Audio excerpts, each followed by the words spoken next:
And yeah, I got the letter that said, congratulations, you are the new finance director. But then there was this whole side of my life that people didn't talk about, that it was difficult. It almost made me quite angry at him because I thought, you should know.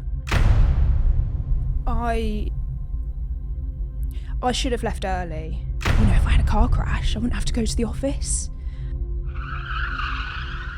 A crazy, crazy thought, but in that moment, that felt rational. Were they surprised? Had they seen it coming? Do you know what? They were really quite, I think you're not okay. Okay. I think it got so bad that I was just like, this cannot be adult life. All of the help was there for somebody that wanted to go and seek it, but sometimes people need an intervention. Hello and welcome to Leaders in Disguise. I'm Gary Parsons and I only have one rule for you. Please be kind to our guests. To be brave and vulnerable in a world where stigma still exists, I ask you to listen carefully and celebrate their success with me. For this episode, I met with a thought-provoking and inspiring Claire Hancott, a qualified finance professional who at a young age had already been busy growing, buying, selling all businesses of all sizes. At the age of 30, she was promoted to the board of a global distributor with a turnover of £200 million, heading up the group finance team and implementing financial strategy to buy and grow companies across the UK and Europe. New and aspiring leaders will relate to her story. It hasn't been easy, even for Claire, with a moment that could easily have ended with a fatal outcome. Ever resilient, Claire now works with business owners, passing on her knowledge and expertise at Profit Cash Growth, and is able to guide them with her own experiences in mind, offering an empathetic ear and at times a shoulder to cry on. I'm Gary Parsons and I'm on a mission to break the stigma of mental health and wellbeing for leaders. Please join me in spreading the word. Tell your friends, family, colleagues, and most importantly, tell your leaders. Together we can help shape their futures for the better. Thanks very much for coming. It's great to sit down with you and great to finally have you sitting down on the sofa with me and having this conversation. I really, really appreciate it. How are you feeling? How are you doing? A little bit nervous, but you've made me feel quite safe and comfortable. So yeah, I'm excited. It's always a good start. Yeah. It's always a good start. I think with conversations like this, and I know we've had a little bit of a conversation before we sat down today, I know it's always going to be difficult to be able to address some of the challenges that we've talked about. But I guess let's keep it light to start off with. Tell me where you're at now and where are you? Tell me about life now. I actually find that question quite significant because if you'd asked me that question probably 3 or 5 years ago, I think I would have talked about all my achievements at work and everything that was going on at work and how proud I was and how I was pushing for the next thing. But if you ask me that now, I'd say I spend loads of time with my husband. I'm so happy. Like I was driving here this morning and just driving down the motorway and looking at the countryside and I was like, oh, it's so beautiful. And I think to be in that place where you can be happy with the mundane and the everyday, I think shows me how different I am to the person I was 5 years ago. That's amazing. And yeah, I'm really grateful that you've travelled here as well. And I'm sure you'll come back and we definitely need to go around and have a look at all the countryside after that, definitely. So great that you're in this position. You've got your own business now. You're working with 6 and 7 figure businesses. Tell me a little bit about that as well. Yeah, so I run a company called Profit Cash Growth. I'm a chartered accountant and I work with business owners and do monthly management reporting to support them and help them to grow their business. And when I first started it, I wanted to, if I'm honest, I wanted to earn money. You know, I don't think there's any shame in that. Everybody needs to live. But more recently, I've started to think about the difference that I make to other people's lives in terms of helping them really, you know, lose the stress of money in their business and get their business to where it wants to be. And so that side of things I'm really starting to enjoy and is an enjoyment that I just didn't think I would get doing an accountancy job. It's really important for any business to be able to look after their finances. But I think at the moment, and you're great that you're doing that, you're helping people with that real stress that, you know, I've seen the business that I've been in for the last 15 years, the amount of money and the sheer amount of increase in bills has just been crazy. Yeah. And that's not been anything that we've been able to control very easily, really. And the stress that comes with that, how are the people that you're working with, how are they dealing with that? It is really difficult. I think I've been quite lucky in the type of clients that I work with. When you're going to work with a small business that closely, I mean, it's probably quite similar in the industry that you're in. You have to gel with that person, and I've tended to gel with people that are quite ambitious, and so they're prepared and they're happy to take on a lot of stress, and they almost just want me there as a little bit of a comfort blanket to say it's okay. So I've quite enjoyed seeing that side of things and seeing the vulnerabilities that other people have, because then all of a sudden it makes me feel better. I'm like, oh, actually, if I can be that comfort blanket to somebody else, I must actually be quite good at this. Do you know, you're absolutely right. And there was a really interesting word that you used there, which was vulnerability. And you see it and you feel it, I'm sure, with clients that you're working with. What does that mean to you? That's really interested to hear your opinion on that word, vulnerability. I think my biggest vulnerability would be failure. I've been petrified of failure since I was a young child. And it took me to a point in my life where if I thought I was going to fail, I wouldn't take part in things. I would, I'm the person that I'm like, well, I'm no good at darts, so I won't play darts. And I'll watch my friends play darts in the pub because I can't win it. And I started to realise that was so stupid, because I was missing out on so many experiences and things that I could have been good at or could have enjoyed, because I was so scared of being vulnerable and scared of failing. It's absolutely, I would agree with you, and I think we put so much pressure on ourselves, don't we? To we hear the word perform, and that word perform is that we need to make sure that we are performing, that we're doing well. Yeah. But actually, performing is also existing and breathing. I'm performing now by breathing and existing and just being here, and that is okay. But performing feels like you need to win a race. So I absolutely get where you're coming from with that. I'm really conscious, though, you've not always been this confident, and certainly on the outside that you've had challenges. But going all the way back, have you always wanted to be a leader? What did life look like when you were younger? What did you always want to be? I always wanted to be a businesswoman. It was always I used to put like stilettos and a little suit and a nice handbag on when I was a kid and dress up and stuff. And my dad had like a big Bell's whiskey bottle in the corner that he used to put all his loose change in, and I used to count that all the time and be like, oh Dad, this is how much money you've got. So I was always sort of destined to probably go into something money and business related. I've always been, at school I was quite academic. It came very naturally to me, and I'm lucky in, I'm some people will hate that I'll say this, but I've never had to really revise or try in an academic perspective. But I've always struggled when it comes to like more the emotional side of life. It's always been a challenge. So people would look at me and think, you're very outgoing, you're very capable, you're very comfortable in academics. But then there was this whole side of my life that people didn't talk about, that it was difficult. It's a little bit like in school, you're doing okay if you're passing your exams. And I felt like the whole world is geared up for that. It's a huge pressure, isn't it? Yeah. That overwhelm, did it ever get too much when you were younger for you? How did it feel that you're going in there and you were doing well, but that pressure as a young person, if someone was listening to this now, what would you say to them, to your younger self, I guess?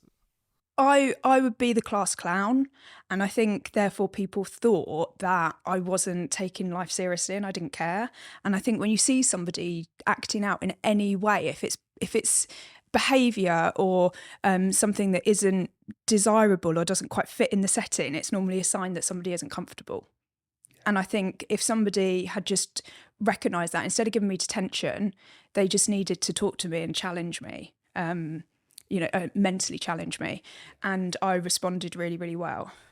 And push you in the right ways and work with you rather than working against you, I guess, as well. Yeah. Especially, I'm just thinking of the younger person with the stilettos and the whiskey bottle that's counting all this money, and you're going, I just want to count it to make sure we've got the right amount of money. So no matter what anyone else says right now, I need to make sure that it is that there's enough here to be able to do what I need to do, Yeah. and leave me alone, I guess is the nicest thing. And I get what you're saying there, is that sometimes we restrict children and what they want to be and what they want to do, and working with them is important. So, and it's really lovely to hear that you've talked about going forward and wanting to be in business. When did you first get into that business life? What talk me through that journey. What started you in business, or did you jump straight into a leadership role? So both my parents ran their own businesses all their life. They've been self-employed, so it's in my blood from a very young age. And I'd earn my pocket money working in their businesses and doing their bookkeeping and things like that. So when I was 17, I tried to buy a coffee shop. Luckily, my lawyer and my mum took me out of it. Because I had no clue what I was doing. Did they not like coffee, or was it just a bad business idea? I think at 17 it's probably a bad life choice. Okay. For the experience that I had and the knowledge that I had, I just think it would have been completely wrong for me right then. I then, with a partner, we owned some fish and chip shops at one point as well. So I did that. And then as I was studying bookkeeping, I started a bookkeeping practice and worked for myself.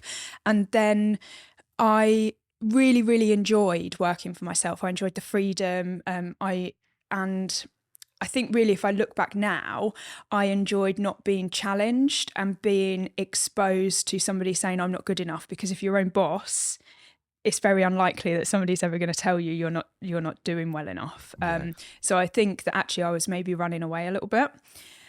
And then to be a chartered accountant, you need a certain level of practical experience, and the easiest way to get that is in the corporate world. So I went and got started my career ladder in the corporate world, and began in like an accounts assistant role. Working against that grain, then working for somebody else that you'd always done all of these roles, to move from a very entrepreneurial mindset to go to work for somebody else. How did that mindset come about then? Did you realize that you had a goal? And yeah. I was okay with it because I was very clear on what the end goal was. And I very much approached it like, once I had got what I needed to get out of a job, and once I felt like the learning and the work experience was over, I would move on. So every sort of 12 to 24 months, I'd job hop and just move to the next company and keep moving up and keep fighting for that promotion. And I almost feel like I was maybe on adrenaline for like 10 years of my life, of just like, okay, cram as much in as possible and then move on. It's great and really ambitious for you. Was there any moments in that way you felt like you were doing the wrong thing by pushing forward and changing your job so regularly? I think when I ended up in my last company, I was there for 8 years. And I think it was the first place that I felt that I didn't need to do that. And I was at a company that it was a fantastic company in that there was lots of stuff going on, and they were very good from a people perspective. Like the HR team was called the people team, not the HR team. And they were very much about engagement and challenging you in a way that works for you. And I felt really, really comfortable there. And they did challenge me in ways beyond just giving me a new job title. Yeah. So, but is it felt like you were able to work with them opposed to challenging that system? They listened to you, which is great. One of the things that stood out for me was when you, quite a remarkable experience, that when you were, was it 30 when you were promoted? When you told me about it was your birthday. Was it within a couple of days of your birthday you had this amazing email that said you've been promoted? How did that come about, and what happened with that? When I joined the company, I think it was about 4 or 5 years earlier, they'd said to me, we want somebody that can be the FD one day. And I kind of took it with a pinch of salt at the interview, because pretty much every company says that there's development opportunities if you're the right fit and things like that. But they meant it. And me and my husband, we'd had a bit of a challenge actually, because he had become a director at 33. So I was like, right, I'm doing this by 30. And so I wanted finance director. I just wanted this job title so badly on my CV, so I could say I'd done it. And my boss had kept saying to me, it's coming, just be patient. And I was getting to the point where I was like, oh, I'm running out of patience here. But yeah, 2 days before my 30th birthday, it was Christmas Eve. Or it'd be 4 days before my birthday, actually. Yeah. And yeah, I got the letter that said, congratulations, you are the new finance director. And it was a surreal moment because absolutely nothing changed other than my job title and my salary, but it felt like a monumental achievement. And I look back now and I don't know why. Quite a big responsibility to take on as well. You clearly yes. are ambitious and you wanted to achieve that and to beat the other half, to make sure that you got there first. How did it feel taking the weight of that on your shoulders at that point? Were you prepared? Were you ready? No, 100% not. And I look at most of the things I've done, and I don't actually think I've ever felt prepared. And sometimes that's okay, because sometimes that can really push you to be better and to keep improving. And I really quite like the phrase "fake it till you make it." I like it. There's a good phrase for you. Yeah. I quite like it because most of my life I felt like I'm faking it till I make it. But then when you do make it, it's almost this confirmation that, no, actually, you've done all right. Yes, you didn't know everything when you started, but actually look how far you've come. And I think it's a good way of reflecting on your achievements. But yeah, I was not prepared at all. I was prepared from an accountancy perspective. I knew how to crunch the numbers. I knew the advice to give. But my goodness, the weight of having a team of 25 people that had a life and the impact that you could have on their life, that I don't think I slept properly for the whole time that I worked at that company. I don't think I ever had a good night's sleep. And how many years was that for then that you? I did that for 4 years. 4 years. Yeah. And you didn't have a decent night's sleep for 4 years. No, until my last day. And I went home and I slept for like 9 hours straight. I didn't wake up, and it's been like that since I left my job. And that's quite staggering for me. How does that impact you as an individual? And I hate saying it at such a young age, because at 30, I remember when I was 16 and I was selling computers to my teachers, and very similar to you, I was really pushing forward with my life. But at 30 almost feels, well, it's nearly twice, twice the age of it. But for many people, 30 is very young. How does it feel to be 30 years old and getting that promotion and not sleeping? What impact did it have on you and your relationship with your other half? It was very difficult because he's quite a matter-of-fact person. He runs his own business as well. So he had actually been through a similar journey in that he was always been quite entrepreneurial, and he climbed the career ladder but always knew he would do something on his own. And he had done that 7 or 8 years prior. So he had almost forgotten how that feels. And in a way that also made me just feel terribly alone, because it almost made me quite angry at him, because I thought, you should know. But it was so long ago that he'd forgotten, and he just wasn't able to support me in the way that I felt I wanted to be supported. And that was quite a tough period as well, because you feel very alone in your 9 to 5 every day. And then you go home and you feel very alone with your husband. And then the last thing you also want to do is then admit to your friends and family that everything around you is not what you've painted this amazing picture of. I'm this amazing person. Look at me. I'm finance director. I've got this great salary. Look at my nice house. But everything is crap. Who did you talk to then? Who were you? Who was your support? Who did you go to when, I'm sure there were some dark days? Who did you go to when you needed that support? My husband, he was good. He was a good shoulder to cry on when I really needed him. But I did make him feel quite uncomfortable at times. But he just, knowing that he was always going to be there for me was a big comfort. And I had a couple of close friends that were really, really supportive as well. So that was a big thing for me. But clearly there's a stigma when we talk about this within leadership, especially a really ambitious young person that is absolutely wanting to achieve, that is left school, gone on to do these jobs, that have moved on to do all these qualifications, now is stood there with this big weight on their shoulders and suddenly you're going, I need support. What does the stigma of mental health feel like in that moment of that, where you need that support, where you clearly described that you don't feel like you can ask for help. Is there a stigma, would you say? I definitely don't think there's as much stigma as there was. I do think that a lot of businesses try to help you. Like it doesn't take a rocket scientist to look at the way that somebody's performing in work, or even, the feedback that people were giving about me and things like that. If you're in that open work culture, it doesn't take a rocket scientist to say that I wasn't finding everything in my job easy. But it was very functional help that was being given to me. They would say things like, we have a wellbeing room, we have this helpline you can call. And sometimes I think people need help in different ways. And I wanted somebody to literally come in and take control and say, Claire, this isn't okay. This is what is going to happen. And all of the help was there for somebody that wanted to go and seek it. But sometimes people need an intervention. Especially people that are really ambitious and they want to achieve. Yes. I'm sure there's forgive me for using the word, like shame and guilt that comes with it, that you suddenly need to be able to ask for help. Yeah. I think that I've been there. I've done that, and I think reaching out to somebody and saying, actually, I can't carry on like this. I do need to receive some help from somebody to coach me through this.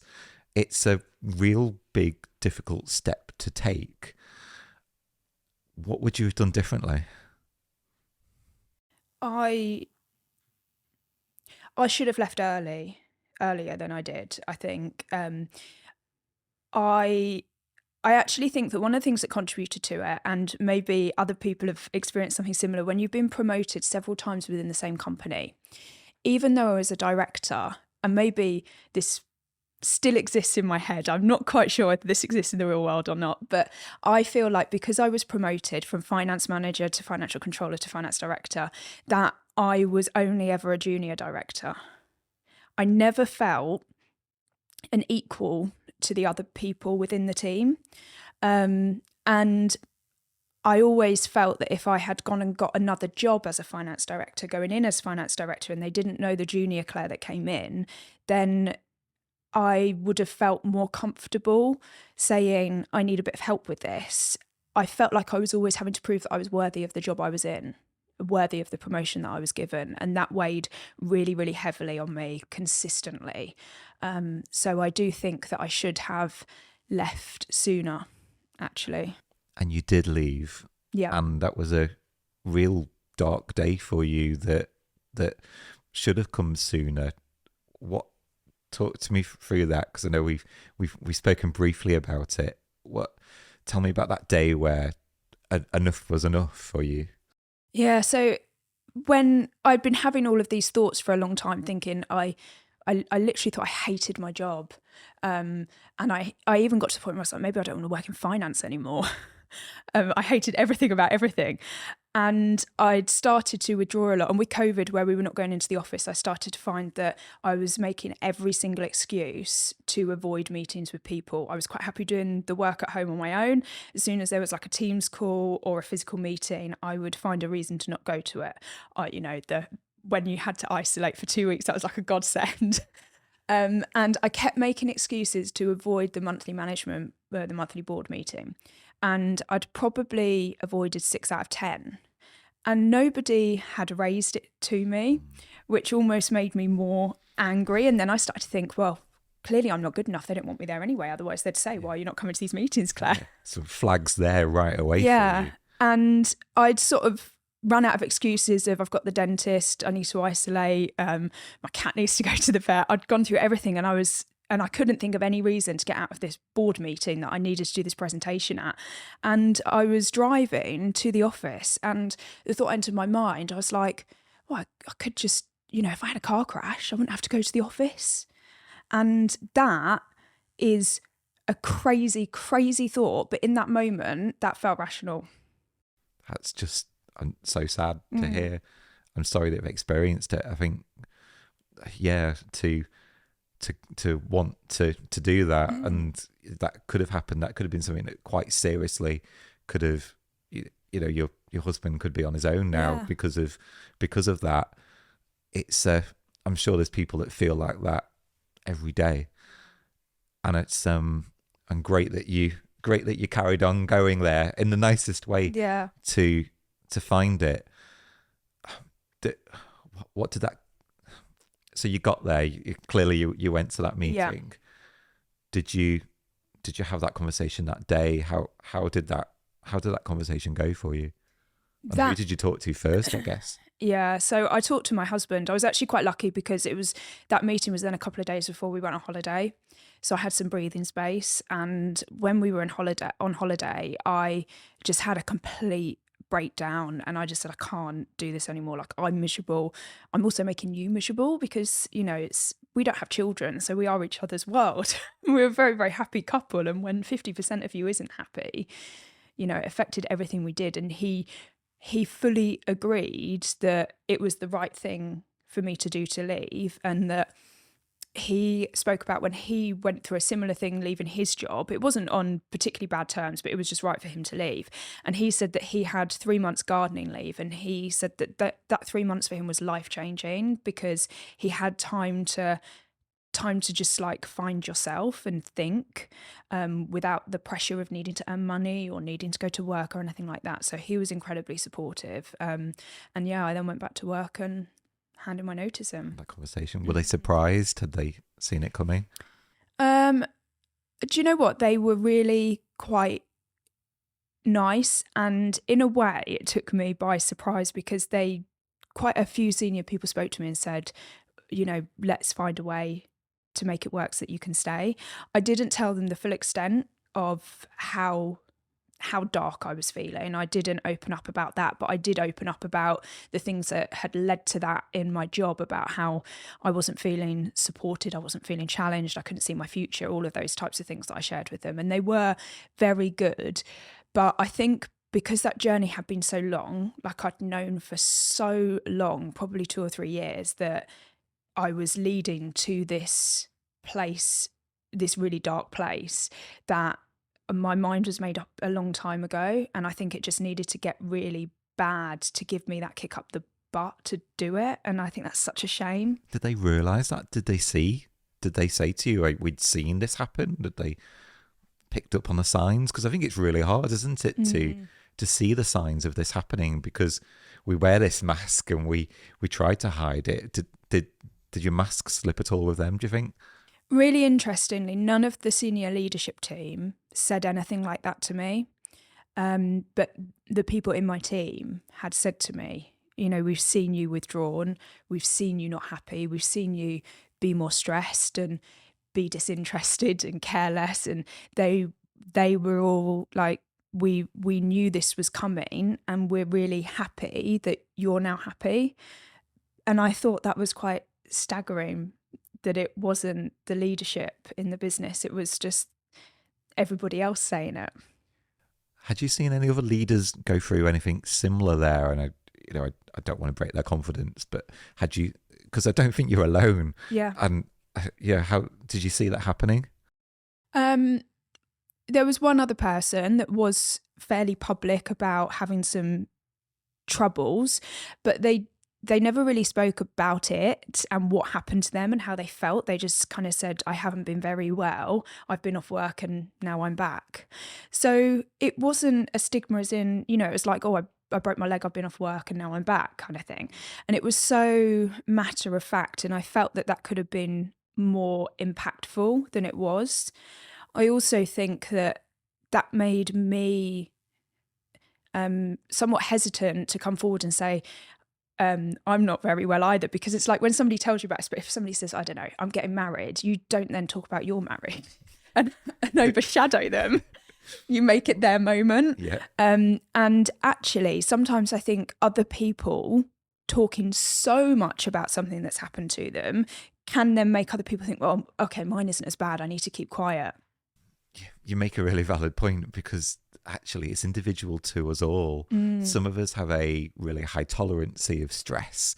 We feel as though we can deal with it. Surprisingly, not often can we deal with it at that high level, but we've all got a different tolerancy. And actually because we wear that mask, it's on the inside that we're dealing with it. And you've gone through there. And I would say one of the things that I heard you talk about then was that person that might break their leg that come into the office.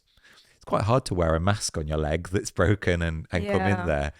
But when you are experiencing what you're experiencing, you don't want to burden anyone else with it. And great that you had support. But really nice to hear that the conversation started to normalize, that actually that permission was there, that it was that environment that was there for you to be able to say, actually, I am struggling. Just sad that it wasn't within a leadership team, because that's where the most pressures, and I'm sure you were doing great in your job. Why would they lose somebody that needed support? It's shocking, I think. Yeah. And I think that it's probably symptomatic of quite a lot of bigger businesses when they've got these policies and processes and benefits in place. Is like, it's great to have them, but how do you make people feel like they want to use them?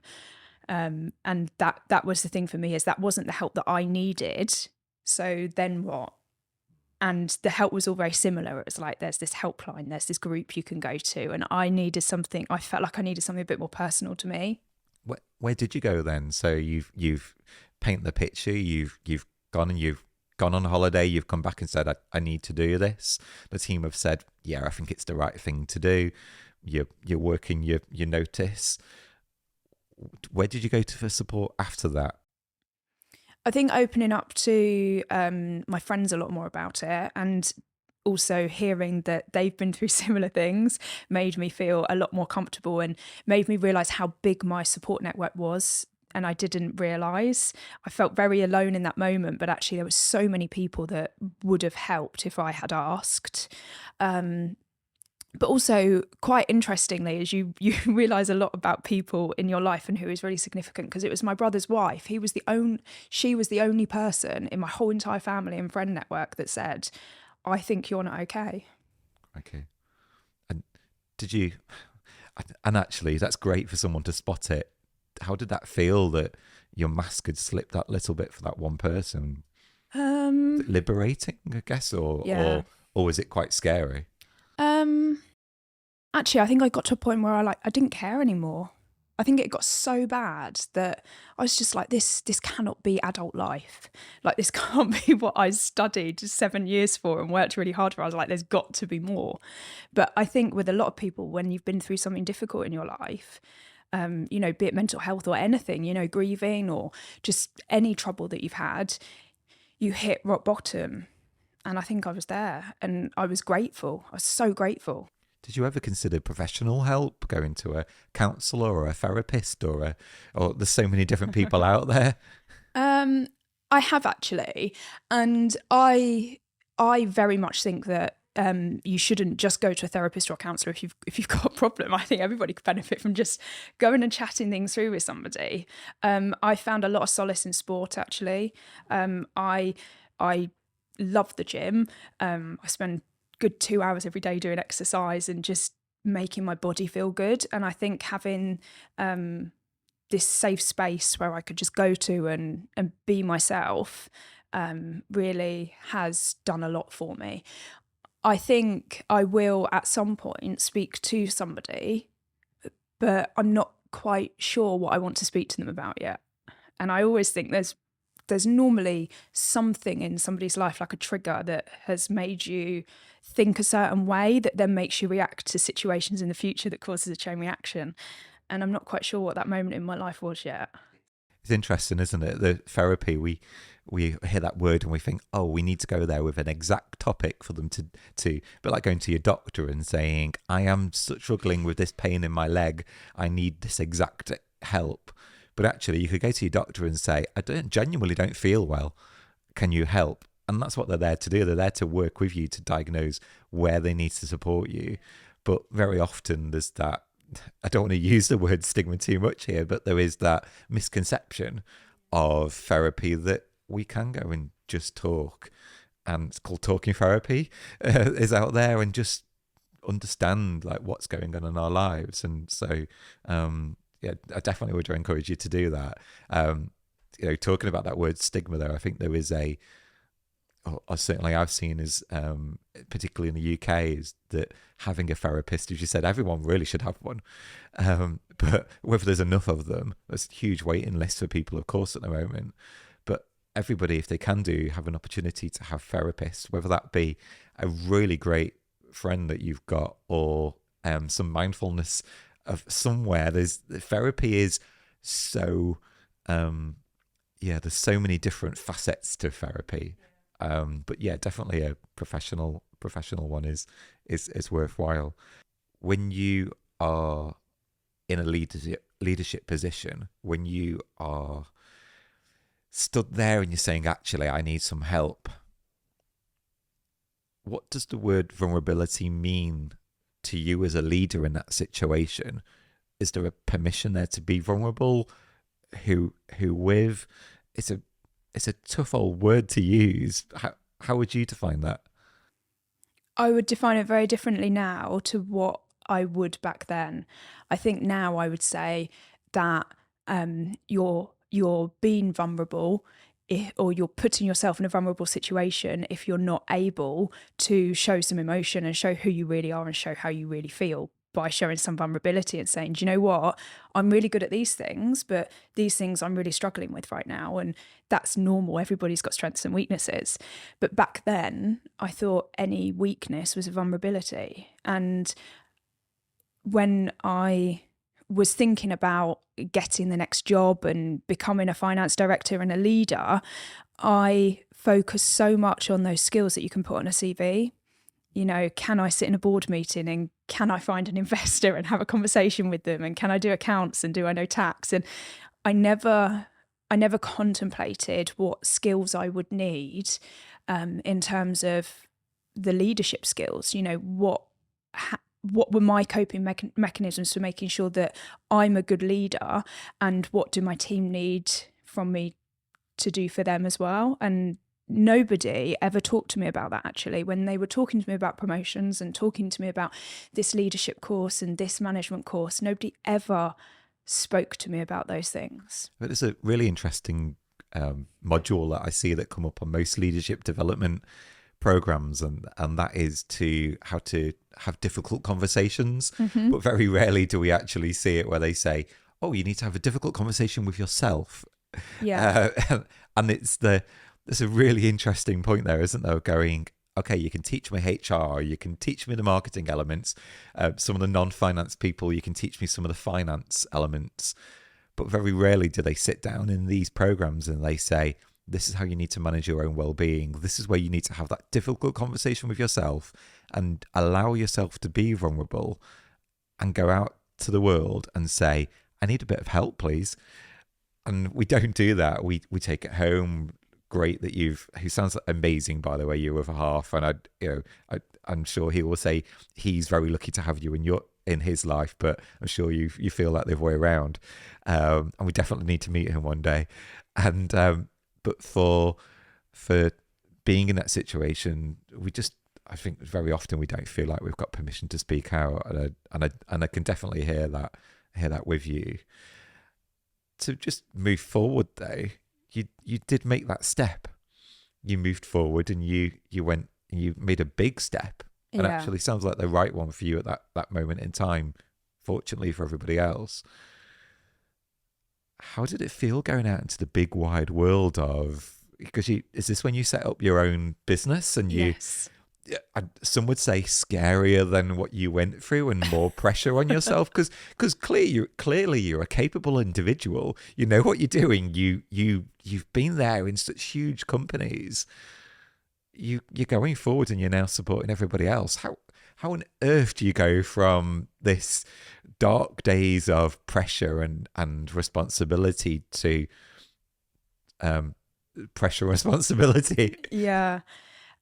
There's definitely more pressure on me now, ironically, than there was then, but I feel so much more capable of dealing with it because I think I have more perspective now. I know, because I've come so close to losing everything, I feel like I know what's really valuable.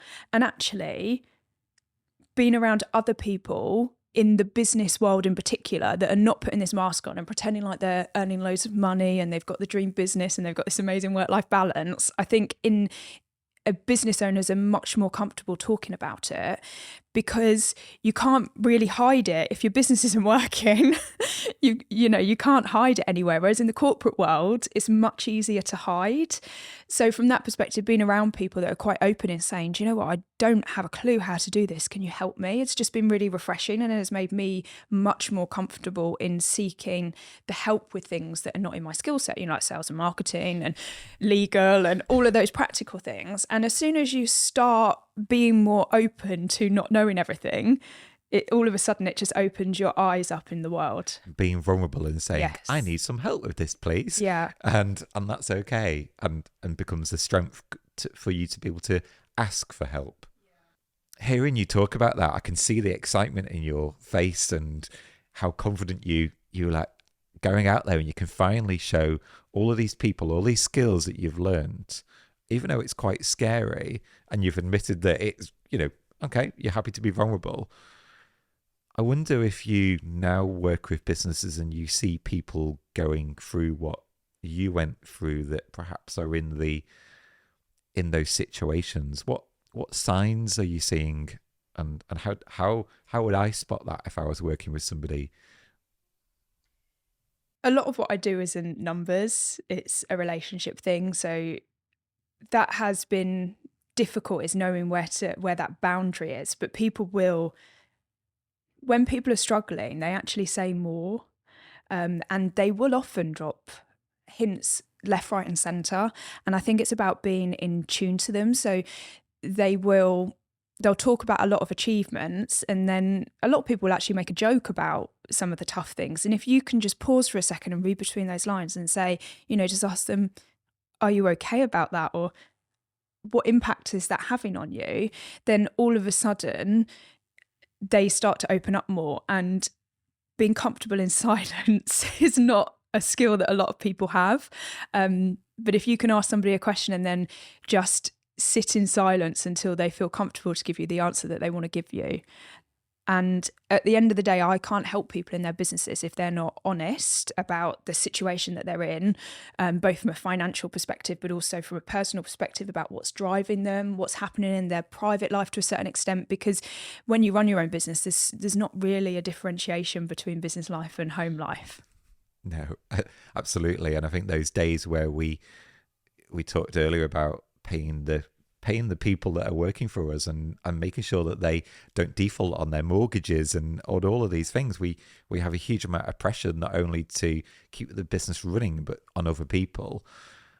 I think you're absolutely right in an area like finance. I know when I've worked with my accountant and amazing finance people over the years, they need to know it all, because they are the people that are going to help you in the darkest of days, when the days where you can't sleep.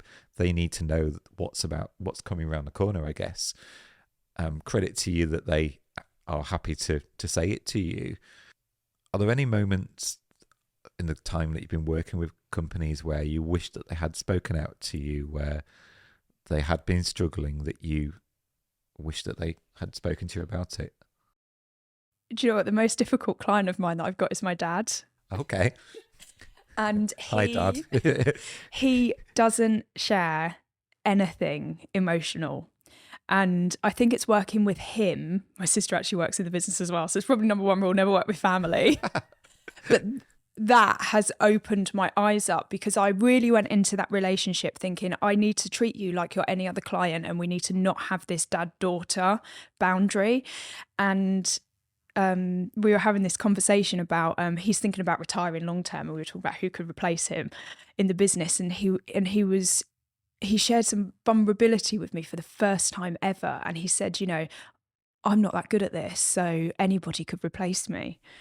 Wow. And that's quite a big statement for a yeah, guy that doesn't share any vulnerabilities, to say I'm indispensable. Yeah, and he truly felt that, and that was that was a big challenge for me as a daughter, but also as an accountant, because your immediate thing is to be gushing and say, oh no, don't be silly, you're great. But that's not going to help that person, because they've probably heard that a million times before, people telling them, you're great at this, look at what you've done.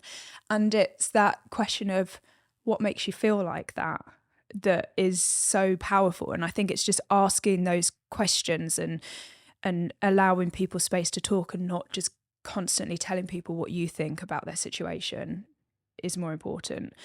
And giving them that space and time and permission, I guess, to tell you the things that they don't want to admit to themselves. Well done for getting your dad to actually tell you these things. It's my life's achievement. Yeah, absolutely. Yeah, done now. That's it. And you can retire happily, and you'll be very hard to replace. So, yes, I'm sure yourself and your sister, did you say? Yes. Yeah, can gang up on him and make him listen. So, yeah, I think that's it from, parents. I know my mum personally, and I can relate to this in this sense, is that my mum wants me to be the best, and she always tells me how proud she is. Actually, she wears her heart on her sleeve with me, and we have a relationship where we are so honest with each other. And I don't know if that's a good thing either sometimes, but that middle ground of just being open and transparent with each other, I think that gives that opportunity to be vulnerable, but equally just open, and we can sort things out together. But as a parent, you want to protect and you want to look after your child. I feel like now at the ripe old age of 40, soon 41, is that I feel like the role is turned now, and I can hear that in what you're saying there is we want to protect them, don't we? And especially if it's your job. So one of the things or the mistakes that I think led to me finding it difficult in work is I wasn't clear on what the difference was between showing people that you care and taking a level of responsibility for their life.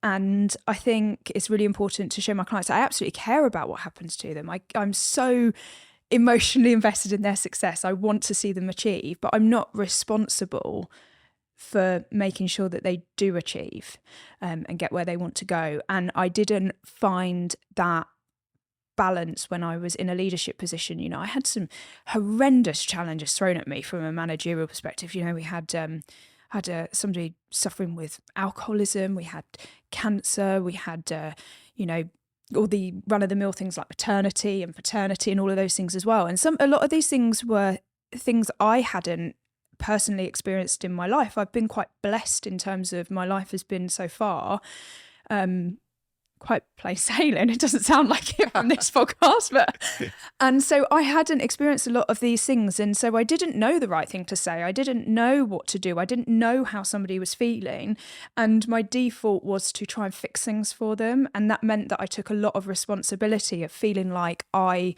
needed to make it okay, or I needed to make sure that when they were at work everything was okay for them. And it's if somebody's having a crappy time, let them have a crappy time in the corner at work. Just let them know that you're there.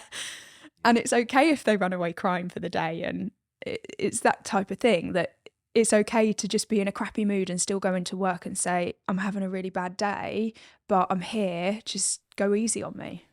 It's really interesting. One of the models that I'd seen only the last year, I think it was something called the drama triangle, and we see it, and there's always a superhero in there, which is sound like that person that wants to jump in and save the day and go, I'm going to be okay, I'll fix it and I'll sort it out.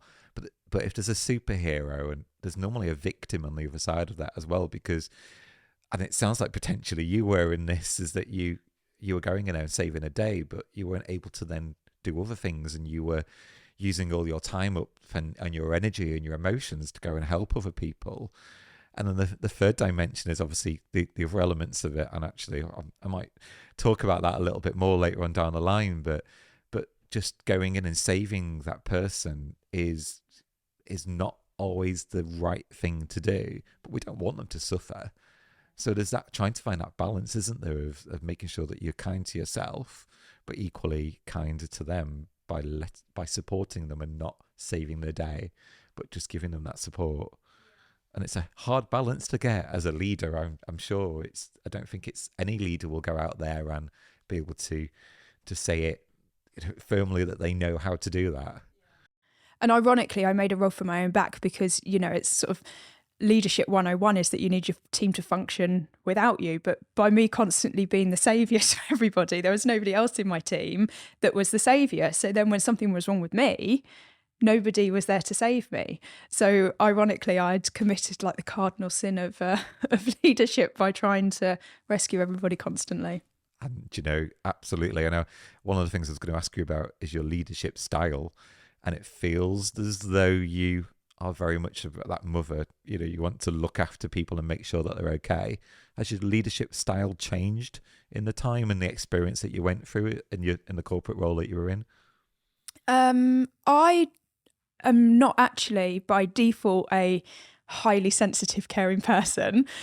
I'm quite sure why I do this. I mean, this maybe might be something for me to talk to my counsellor about, but I'm quite sure that because I've lacked so much self-confidence, I think people don't want me. So if I can make myself needed, then it masks that, well, what if they don't like me? What if they don't want me? Well, they need me there because I'm the organiser, I'm the rescuer, I'm the saviour, I'm the brains, I'm this, I'm that. So from that perspective, I've become more aware of who I am and not to try and pretend that I'm somebody I'm not. Because for every person that doesn't gel with my leadership style, there'll be people that will. And I know I've had team members that worked under me that probably detested me. As I've not liked some managers that I've worked for in the time. But there is other people that stuck with me through some really, really tough times in the corporate world. And I became very close with. And when I left, or when they've left the business, the letters that some of them wrote to me had quite a profound effect on me, because I thought, you are probably one of the few people that's seen the true leader of Claire, because I felt really comfortable with you. And this is the impact that I've had on you. And therefore, actually, my leadership skills, when I'm being my authentic self, are probably quite good. Where do you keep those letters? Where are they? I've got a little box at home. When was the last time you looked at them then? Not for a while, actually. They're just in my memory box. I just heard you just talking about the reflection. I feel like you're a counsellor in this now. Those reflection moments and actually reading those back and actually having those kinder conversations with ourselves. I definitely would encourage you to get some of them out and make a note of what's on there. Somebody said to me once, and I don't know if it was my own counsellor actually that said it to me, was think about all the good things that people are telling you and make a log. In fact, it's my coach that told me this, is make a log. Every time someone tells you something nice or gratitude or something that you doubt about yourself, is to write it down. And I said, okay, a bit like a fridge magnet and shrimp, perfect. Great. So, and I've not done this yet, but certainly I've got bits around the room now. I've got a postcard that my mum sent me saying how proud she was, sent me a big box of brownies. I still need another one of those now because they've all gone. And it just said, really proud of you, everything that you're doing, love you, mum. And I put those around my office now at home to remind me of those things. And I think that's what we forget them. We move on so quickly and we get so caught up. And I think things like that, I definitely would say, help us because we do forget. So what for you? So moving into the world, and I'm hearing you talk about leadership style and what you wish that you'd done differently and what other people are around. In the next 5 or 10 years, if you could predict the future, if you could wave a magic wand, I guess, and influence that future, what would you like to see change in the world of leadership? Much more of a focus on preparing the individual for the leadership position. You touched upon something and you said about having a difficult conversation with somebody. And I went to some really great training and it told me about what not to say to the individual, how to listen to them, how to give feedback in a constructive way and not make them feel like you're picking on them and things like that. And it was fantastic, but none of it focused on how I might feel in that conversation. It's horrible giving feedback. And there are so many horrible things that we have to do as leaders, as managers, where you have to make tough decisions and be in situations that are not natural and might make you squirm a little bit. And as the more senior person, you're just expected to be able to brush it off, and the focus is on the impact on the employee. And I think there just needs to be much more open discussion and support and training on how, as a leader, the impact that has on you when you go home at night. There is a lot of people are quite critical about how the salaries of senior people, but it's because you cannot switch off. You take every single word that you said to somebody and you'll rehash it in your brain and think, oh my God, was that the right thing? Did I do that very well? What impact have I had on their life? Am I giving them the support that they need? And it's 24/7. Especially when you've had somebody shout in your face and tell you, and I've been there, when a decision that you've got to, somebody else has made, that you've got to carry out as a leader, as a middle manager, wherever you might sit in a business. You've got to make these tough decisions, and your intention is the best. I'm sure it is. It's not personal. Somebody says to me once, is that, it's business, it's not personal. Like, unfortunately, I need to make 10 people redundant to save the other 100 people. And I don't mean it personally, but you've got to make those tough decisions and sleep at night. And what's one of the things that you said you've not been able to do is, over that time when you were in that career, is sleep out now at night. I wonder if there's a comparison there with the world of the ambulance world, the paramedics, where they go along to a scene where there are difficult things that happen, and you see them. I watch it on TV. I'm normally in one of those people with a box of tissues and in tears and watch it, and you see those people very bravely dealing with some difficult situations and very quick decisions, and they sit in the back of an ambulance. I'm expecting fluffy couches, and that they sit in the back of an ambulance and they debrief as a team. And it's something that industry has got there, that I see them do, that I very rarely see in the corporate world. Oh, and by the way, we see them then go back out on shift about 10 minutes later, and they go and save somebody's life, and they could be straight onto the motorway, with people's bodies. Unfortunately, people have deceased, and you are. But we don't do that in the corporate world, do we? I think there's a learning there, I would say, is that if we could go out there and debrief, it would be so much better. And that, I guess that would have helped you in a situation like that, to say, Claire, were you okay? How did you feel that went yesterday? How are you feeling? Yeah, absolutely. It's one of the things that I used to sort of drill into my team every time we'd done a big project or something like that, was we'd have a post-mortem and we'd talk about what went well and what didn't go well and what lessons we need to learn. But we never, as a leader, I never said, how did everybody feel? And nobody ever said to me, how did you feel? They asked me how I thought everybody performed, but they didn't ask me personally how I felt. And not many people ever do. And there is this expectation on leaders that is just really unrealistic. I think you're expected to be perfect and to know all the answers and to earn your salary, if you like, and you are just a person. And I think a lot of that gets forgotten, particularly if you've got a quite senior job title like director or something like that. I think people forget that you are just a person still, an individual that's got thoughts and feelings and goes home and cries and locks themselves in the toilet when you're having a bad day. All those things still happen. Absolutely. Yeah, there's many people that go home and grab a glass of wine, which is a whole episode in itself. But I think it's yeah, you're right. It's that word perfect, as well as that we're perfect, as perfect as the person that we walk past in the road tomorrow, this afternoon, tomorrow morning.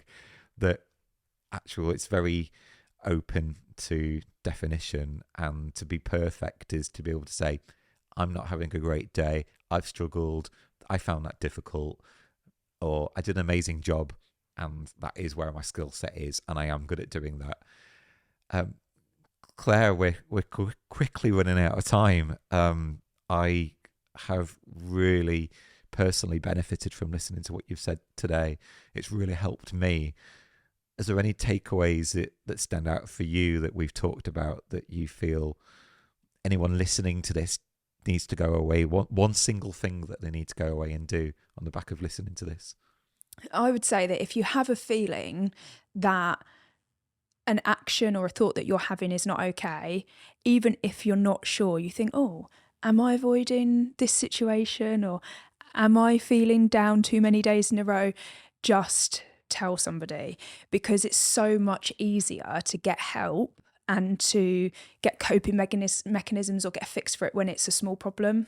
When it becomes this monumental thing that takes over your life, it's so much more difficult to overcome.